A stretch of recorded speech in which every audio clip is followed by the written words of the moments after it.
राष्ट्रीय लोक जनशक्ति पार्टी के अध्यक्ष व केंद्र सरकार में मंत्री पशुपति पारस जी के नेतृत्व में संदेश यादव को राजस्थान में प्रभारी नियुक्त किया।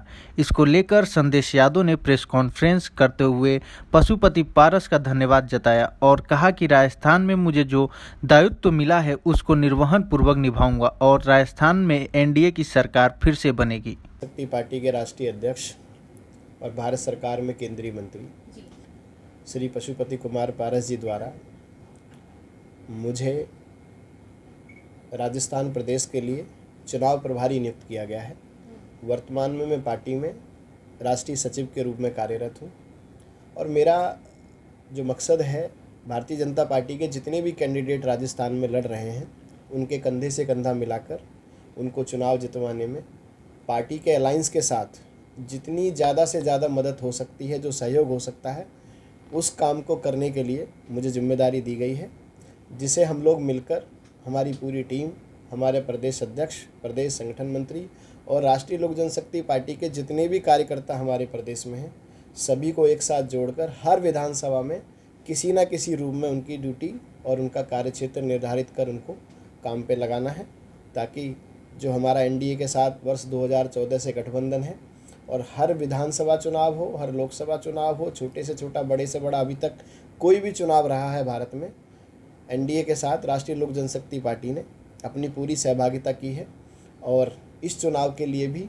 हम लोग काम करेंगे और जो भी संभव हमारे साथ हो पाएगा हम पार्टी के साथ काम करेंगे। सीट है, सभी पर भाजपा के उम्मीदवार लड़ रहे हैं। हम लोग उनके साथ, उनकी सहभागिता में और उनको चुनाव जितवाने में उनके साथी के रूप में लड़ेंगे। राष्ट्रीय लोक जनशक्ति पार्टी के लिए हमने कोई सीट की वहाँ डिमांड नहीं की है, जानकारी में नहीं है वो। गठबंधन के जितने भी दल हैं सभी भारतीय जनता पार्टी के उम्मीदवारों को सहयोग कर रहे हैं। मैदान में भारतीय जनता पार्टी की सरकार बनाना है, तो इसलिए विभिन्न मंचों पर जाना उचित नहीं है। एक ही मंच से सब लोग लड़ेंगे तो भारतीय जनता पार्टी की सरकार। देखिए, भारत के प्रधानमंत्री, उनका एक बहुत उच्च विचार है कि सबका साथ, सबका विकास, सबका विश्वास और सबका प्रयास। और जो भी काम आज भारतीय जनता पार्टी ने ज़मीनी स्तर पर किए हैं, जैसे देश में इतने बड़े G20 का आयोजन हुआ, जितनी भी योजनाएं भारत सरकार के माननीय प्रधानमंत्री जी द्वारा युवाओं के लिए, क्षेत्र के लोगों के लिए और महिलाओं के लिए भी, जैसे 33% का आरक्षण का बिल दिया गया है, जितनी भी योजनाएं पब्लिक के ग्रीवेंस के लिए बनाई जाती हैं, सभी योजनाओं को सरकार की को घर घर तक पहुंचाने के लिए हमारी ड्यूटी रहेगी और हम लोग काम करेंगे और लोगों को ये बताएंगे कि भारतीय जनता पार्टी आपके लिए किस प्रकार काम करती है, राष्ट्रव्यापी किस प्रकार कार्य होता है, राष्ट्र के लिए कैसे काम किया जाता है। और युवा हैं, जुड़ रहे हैं और सब जुड़ के मिल के काम करेंगे। उसमें देखने वाली कोई बात नहीं है। राजस्थान में भारतीय जनता पार्टी की सरकार बनेगी और वर्ष 2024 में माननीय मोदी जी पुनः प्रधानमंत्री बनेंगे। इंडिया गठबंधन अपना काम करेगा। हमने जो अब तक काम किए हैं, भारत सरकार ने जो राज्य सरकार में जो काम होने चाहिए थे, जो विकास नहीं हुए, जिस तरह की भेदभाव की राजनीति होती है, जिस तरह का माहौल देश प्रदेश में बनाया जाता है, उसको लोगों के बीच में ला करके और समझा करके उनको उनके भारतीय जनता पार्टी के उम्मीदवारों के साथ जोड़ना है। मेरी जो जिम्मेदारी राजस्थान की है, मेरा फोकस पूरा राजस्थान पे रहेगा। अगर दूसरे राज्यों में जाऊंगा तो ध्यान बढ़ जाएगा। इसीलिए जो लोकसभा चुनाव को लेकर तो भारतीय जनता पार्टी और देश के प्रधानमंत्री पूरी तरह आश्वस्त है और पूरा देश उनके साथ है। 2024 में देश के प्रधानमंत्री नरेंद्र मोदी जी होंगे।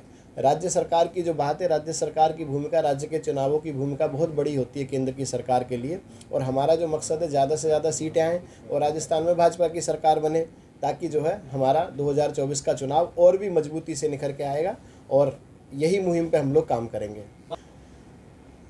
अभी भारत सरकार ने जितनी भी योजनाएं बनाई, उनकी चर्चा तो हम ऑलरेडी राजस्थान में कर रहे हैं। उसके बाद जो पार्टी का मैनिफेस्टो बनेगा, जो पार्टी अपनी योजनाएं जारी करेगी, उन सारी योजनाओं को जब सब जन जन तक पहुंचाएंगे, उसके लिए जो भी पार्टी की नीतियां रहेंगी उसको प्रकार किया जाएगा।